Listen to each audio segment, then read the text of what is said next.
permanence.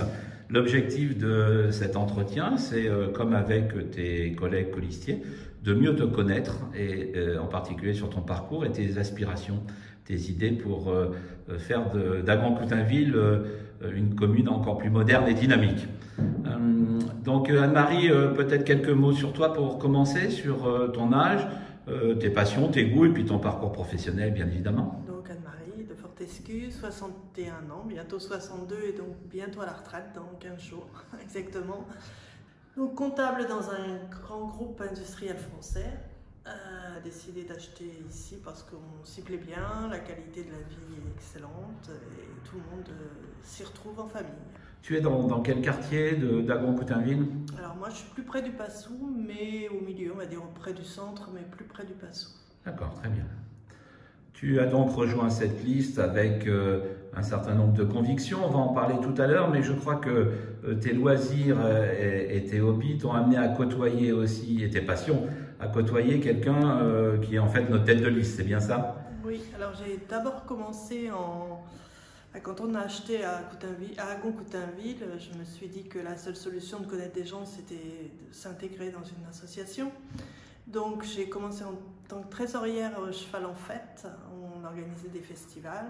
Et il y a 3 ans, Nicolas Pigas donc, est venu frapper à ma porte pour savoir si j'étais intéressée pour m'impliquer dans l'Enduro des Sables.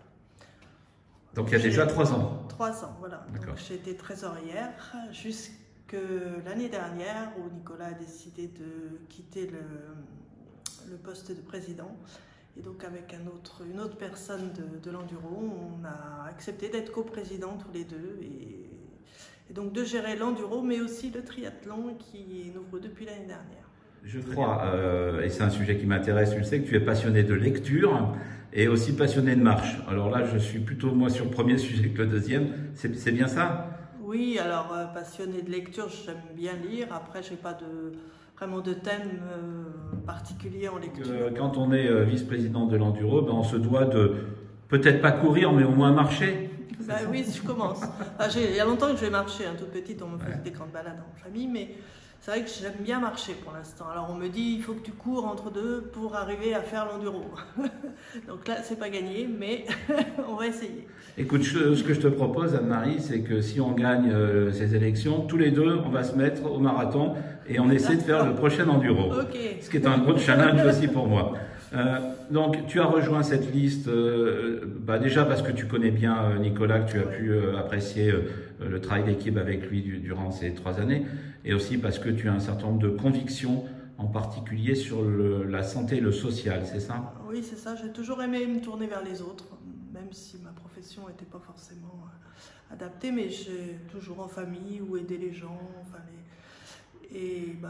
rejoindre aussi le thème du social, de la santé,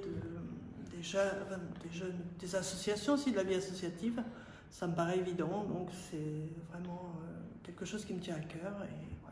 Qu'est-ce que je peux te souhaiter à toi et à la liste pour le 15 mars? De gagner. Oui, de gagner.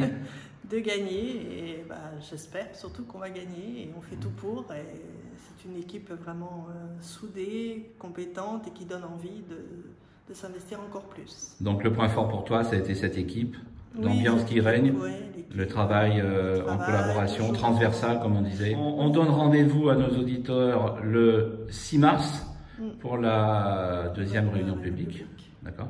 Et d'ici là, il y a aussi un rendez-vous important qui est le 20 février, puisqu'il y aura un débat public entre les 3 candidats, qui s'avère et qui s'annonce être passionnant. Anne-Marie, on va en rester là, on a 1 ou 2 dossiers à regarder ensemble, à propos justement de l'association. Et le prochain enduro. Ah oui, parle-nous du prochain enduro, bien sûr, j'oubliais, je suis désolé.